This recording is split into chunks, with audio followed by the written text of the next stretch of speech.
The worst year for a lot of us for our mental as well as physical health. So joining us this morning is best-selling author, coach Lisa Goldenthal. Hello and welcome. I'm Lisa G, your host.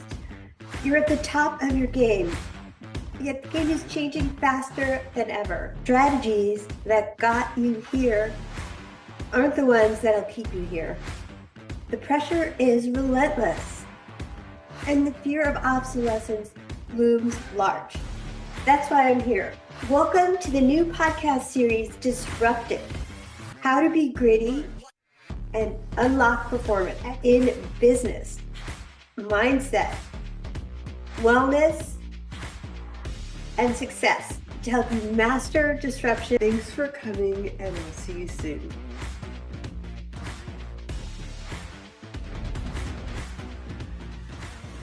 She's a seasoned expert in performance, renowned for her resilience and unwavering determination, overcoming numerous obstacles. She's revolutionized the fitness industry with innovative products and strategies. Her unwavering commitment to helping others achieve their best shines through her coaching and inspirational talks, making her a beacon of grit and expertise. Welcome to the podcast, Dr. Forbes Riley. Well, she sounds like somebody I want to know. I was impressed. I was impressed the first time I met you many years ago. Well, you know what? I'll tell you what. I set out, and I tell the story, to lead a life that would impress you. If that makes sense. Somebody said to me when I was very young, "Oh, you'll never be world class." And that stuck with me going, I don't even understand what that meant. And I grew up with very little money, and my dad was in the hospital for many years. And I think, you know what? I'm going to set my sights on becoming world class, whatever that means. And that's been the life that I've been leading. It's so impressive to me because I've read a lot of your background. I know your story. I've been following your career for years.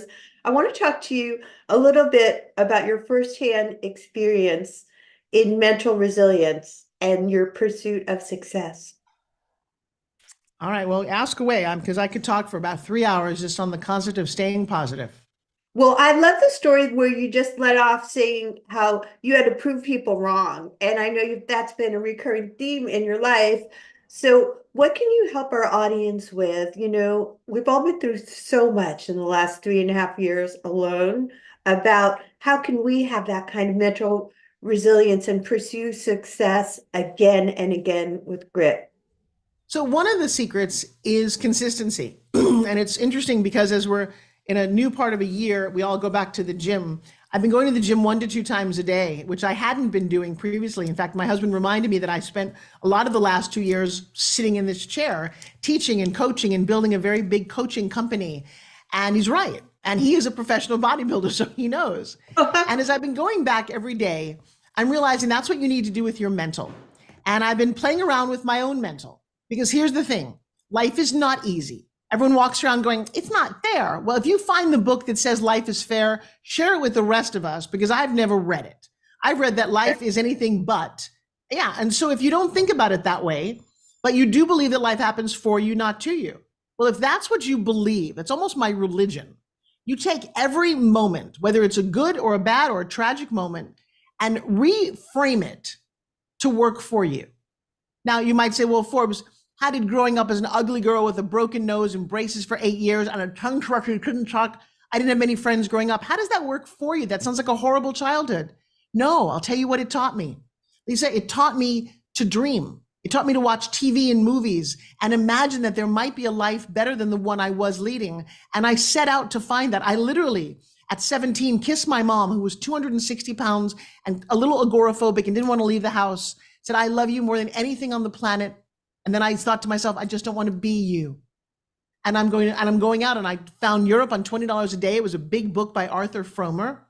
And I said, I'm going to see each page and tear out when I see the landmarks, and then send you a postcard. I'll come home when I have just the cover.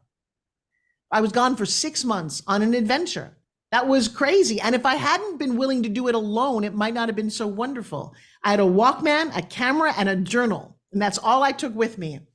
And it was magnificent. Was it always easy? No.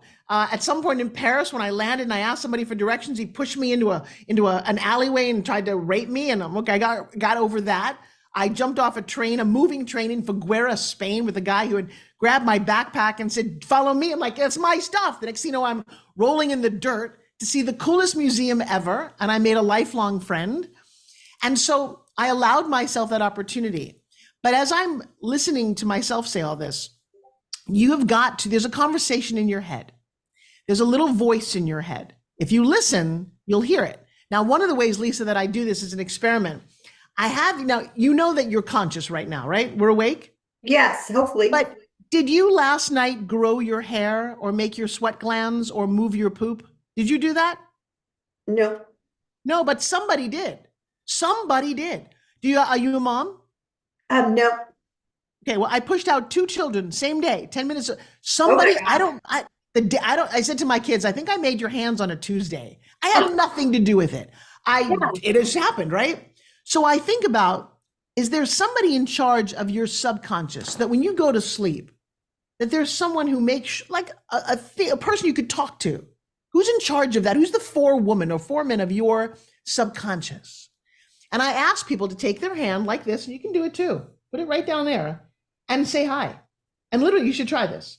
Okay. Say, hey, I want to say, I'm sorry for all the times I put you down. Go ahead. I want to say I'm sorry for all the times I put you down. Look at her. Look at her. Look at her. Yeah, like, no, seriously, like, look at her and go, I really am. And I want to also say that I love you. You've always been there for me. You've always been there for me. Now, when you say that, what does she say back to you? She says, thank you for loving me and supporting me. And the self-love piece has helped me heal so much in my life. I'm so glad that you brought that up because we've all been through so much pain. And your story. Wait, stop for 1 second. You heard her say something. That's the part I want you to understand.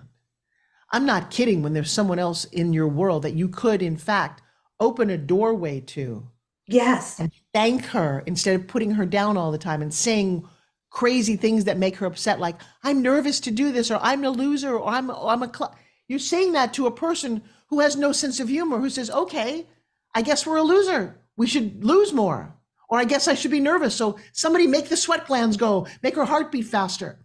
If you develop a positive relationship here, yes, like you just said, this is a healing conversation. And by the way, it's a two-way conversation. Listening to your subconscious and your inner child, if you would. Is that what you're saying? I'm not even saying inner child. This is not a child. No. This is a grown woman who's been with me my entire life. Her job is to make sure that I have my hair growing, my nails growing, my digestion working, my heart pumping, my lung, and she's going to be here till 7 minutes after I leave the planet. Did you know that? Wow. Your subconscious. And she was here the day I was conceived, long before I ever showed up. And if you could talk to her, yes, this is what affirmations do, guys. You're so busy going, I am wonderful. Well, guess what? When you say I'm wonderful, it's like saying I'm wonderful to you. And then you goes, okay, I am wonderful. You are fit. You are healthy. You are happy. Okay, we're fit, happy, and healthy. Because I'll tell you what, if you say the opposite, you will be sick. You will have dis-ease in your life. And Lisa, it was just so beautiful, that moment that you just did. I heard you hear her. It's like, this is, oh my God. Why don't we have this conversation? It is so emotional for me because your story, Dr. Forbes, is so impressive to me because what you are saying about anti-fragile, it's not just grit, resilience, and performance to me. It's about things happen to you for a reason and you did not survive them. You did not even thrive in them. You became better because of the challenges that we've both experienced. I hope everybody in the audience is listening to this right now, because I know we've all been through some hard times in the last 3.5 years. Congratulations. No, but here's the crazy thing. Congratulations. What makes you decide, Lisa, that it's a hard time or a good time? Wow. What if all times were just good for you? Some are challenging, some are emotional, some are tragic. Yes. But they're good times for you because it makes you who you are. Exactly. And I've had a lot of lessons out there myself in resilience and grit. And that's why I wanted to have this conversation with you for everything you've been through, everything that you've succeeded in. all the hours and hours and years of hard work that you put in, because nothing was handed to you. I want to dive a little bit deeper into the mindset that we need to develop to just never give up, consistently go after what we want and fail forward. How do we Well, navigate here's that? the question. First of all, stop saying fail forward, Okay. because it's not we think about failure in the wrong way. You attempt to do something, it doesn't work, move on. If you label it as a failure, you'll feel like a failure. It's a weird thing, the words that you use to describe yourself. But as you just said earlier about that you've overcome things, do you think, Lisa, truly that anyone's had a much better life, that their life was easier? That's why they're successful? Is that what you believe? Not at all. I feel very fortunate for every roadblock that I've hit and all the good things too. I feel then grateful. then you and I live in a different space than most people, because most humans are stuck on, oh, they had it easier. She was born rich. She's prettier than I am. They can do it all. What you do not realize is they all went through the same stuff.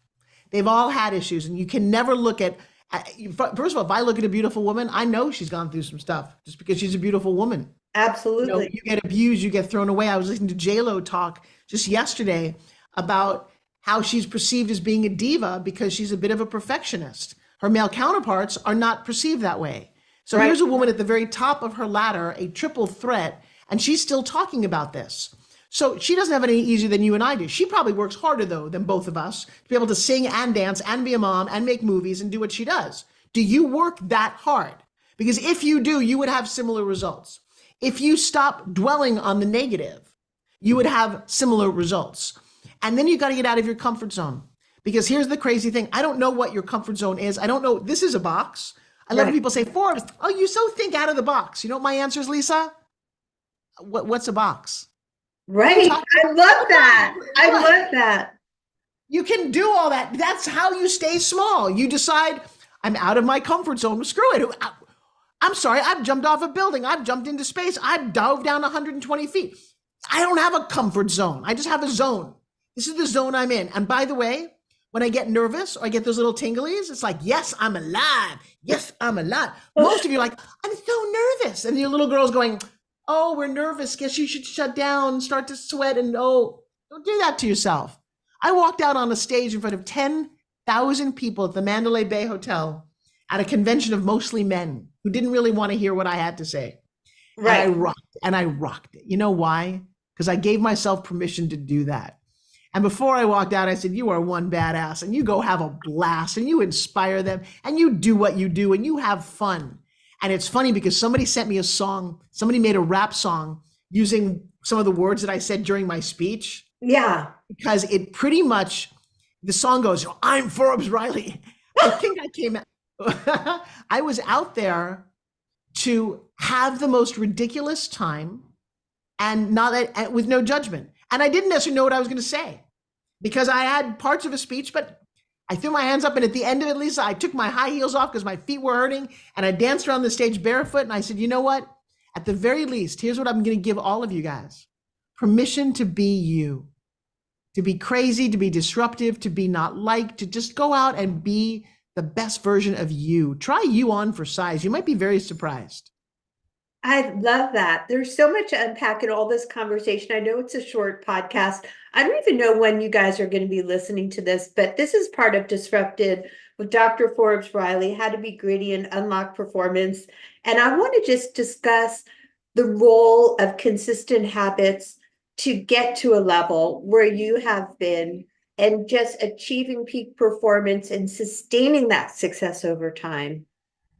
It's the screw it, just do it formula. Write down literally what you want. I want A, B, C, and D. I want a new book. I'm doing this right now. Great. If I want a new book, what do I have to do? And write it down, because the act of writing is the act of manifestation. And then chunking it down. So if I want a new book, I got to work on the chapters. If I want a new book, I'm going to write whatever, and I'm going to write every day. I'm going to spend 10 minutes, even if I stare at a blank page. And nowadays with ChatGPT, you cannot stare at a blank page. But I'm going to do that every day. I'm going to go to the gym. You don't get to wake up in the morning and go, I don't feel like it. I'm going to the gym, set a timer. And here's another thought process that I've been doing. Pick a word. Rich people, successful people. Right now, my word is rich. Love it. And I walk around saying, rich people don't have clutter in their bathroom. I'm a rich person and I redid my bathroom. Rich people go to the gym every morning without question. I'm going to the gym because I'm a rich person. And I said that because I grew up poor. So my little girl is hearing, oh, okay, so we're rich. Lisa, I've been doing this mantra for the last 5 days since New Year started. Rich people stand up taller. So you better stand up taller because you're a rich person. And I found myself walking differently because that's what rich people have cute colored pens in a jar. Now I've got cute colored pens in a jar. So I would do this, talk about consistency, do a 2-week challenge with yourself, find a word. Successful people do this. Successful people read for 10 minutes a night. Successful people go cold plunge. I'm a successful person. I better cold plunge. Successful people, in my case, go to the sauna. And I found myself saying it because my little girl, my little me, is so used to not being rich. She's so used to struggling and asking how much does that cost? And some of it's not even real. I mean, I've made a lot of money in my life, in my career. I live in a multi-million-dollar home and but somehow in the back of my mind, my mom was a bit of a hoarder. And so I haven't let go of some clothes from high school in my closet. Rich people don't do that. Rich people purge their wardrobe and I kept going, all right, if I keep saying this, and I challenge you to find a word. And rich may not be what you're working on, but I think successful is, because you must do what successful people do to be successful. Successful people don't put themselves down. I am successful. I am no longer allowed to put myself down. Successful people, blah, blah, blah, invest their money. Successful people don't waste their money on frivolous things. I'm successful. And I'm going to probably do this as a real challenge because it has inspired me, Lisa, out of my mind. I literally walk around and I'm doing things differently than I've ever done before because I'm choosing to live like I've never done before. If you're happy where you are, do the same shit. Have the same conversation in your head, play in the same way, hang out with the same losers, good on you. Or successful people surround themselves with really smart people.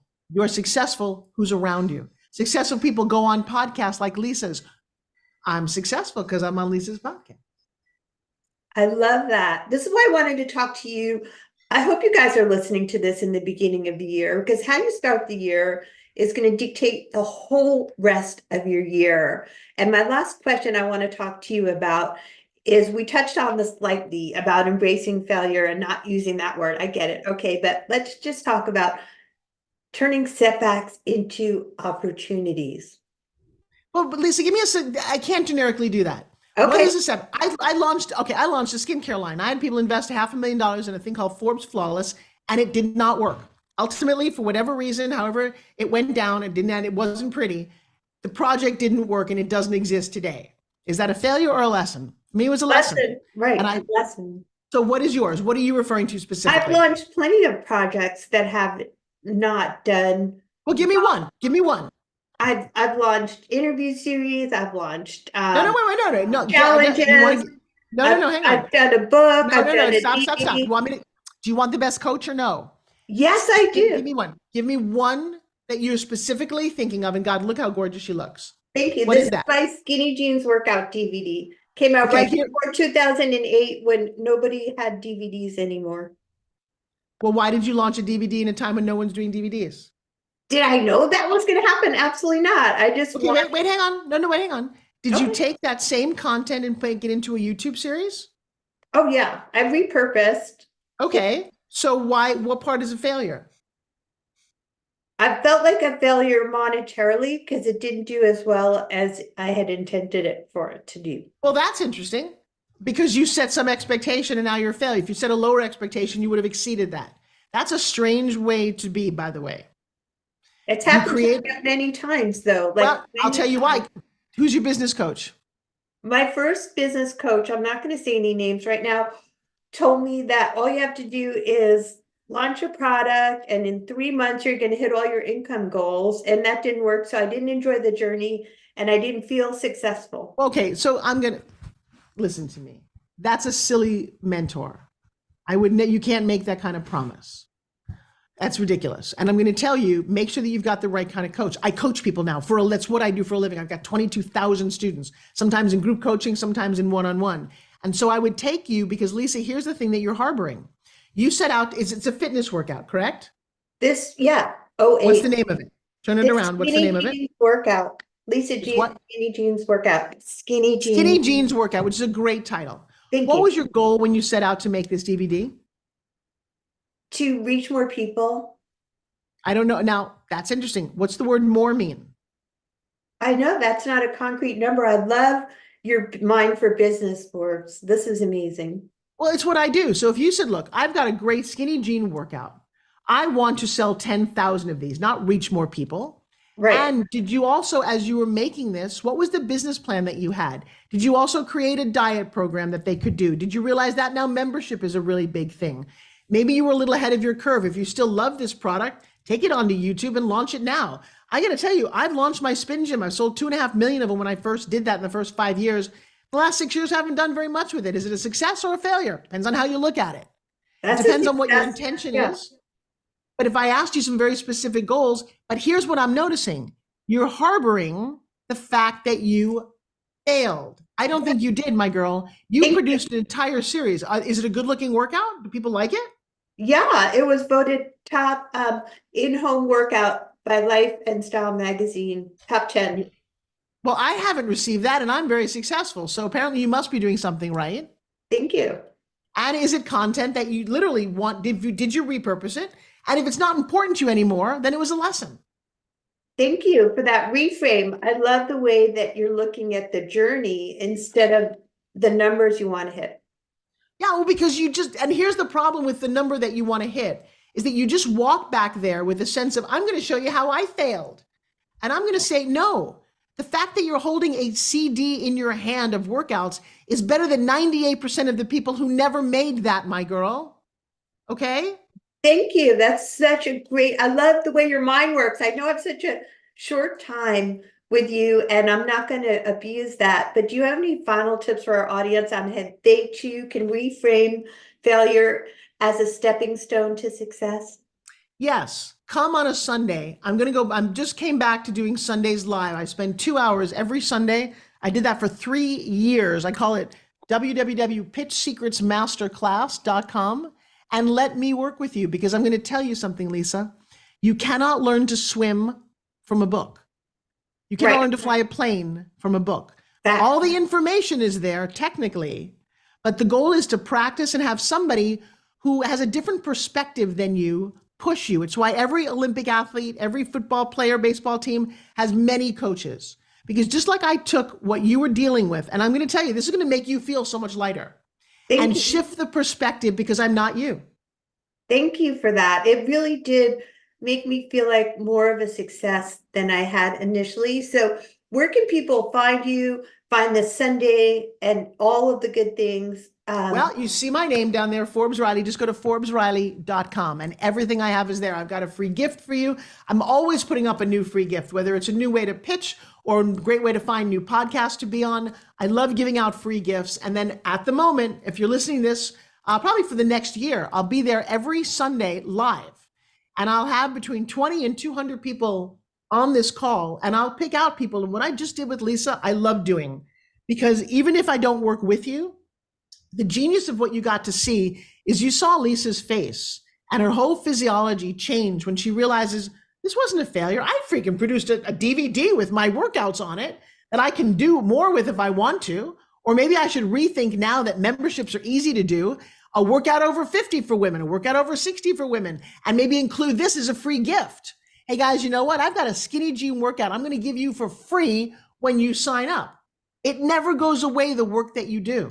You finished a project, so good on you. And if you're listening to this, the only projects that don't work are the ones that you don't finish. We have a motto in my company on the wall that says finishing is happiness. But we also say that don't let the perfect ruin the good.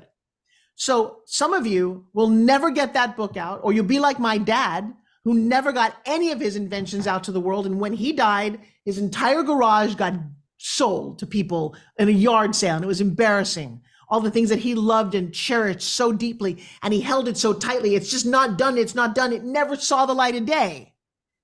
That shattered my heart.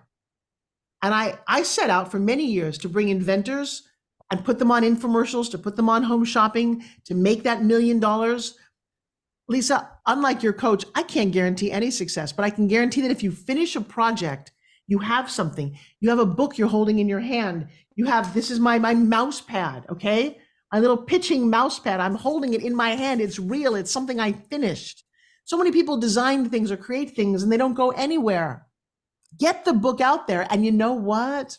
It's never going to be perfect because there's no such thing, but there is done, and done is really fun. I love that. Done is better than perfect, and done is fun. Dr. Forbes Riley, thank you so much for all your wonderful sage wisdom bombs. You know, I love that you're still putting out podcasts and doing it, and that you look as beautiful as you look. I will tell you that at a certain age, my husband's a professional bodybuilder. Last night, he turned to me and he said the oddest thing. He said, "I'm so glad that you're not fat, that you didn't let yourself go." Now, don't anybody take exception to this. It's not whether I'm fat or skinny. But what he meant was, so many times men or women will get into a great shape, find their mate, and then let themselves go. And go is your physical health, your endurance. It's a lot of things. It's not just size. And I look at my face and my body at my age compared to my mom, and we don't look like we're related. And I said to him, you know, it's been my personal mission to stay in shape, and not just for, I got you, but my goal is to keep you excited and interested. I mean, my God, you're a bodybuilder. You go to the gym every day. I'm 63 years old. I got to make sure I don't fall apart, because I'll tell you what, when you start to fall apart, it's a very quick, slippery slope. Hard to get back. So don't let it go. Well, thank you, Forbes. It's amazing.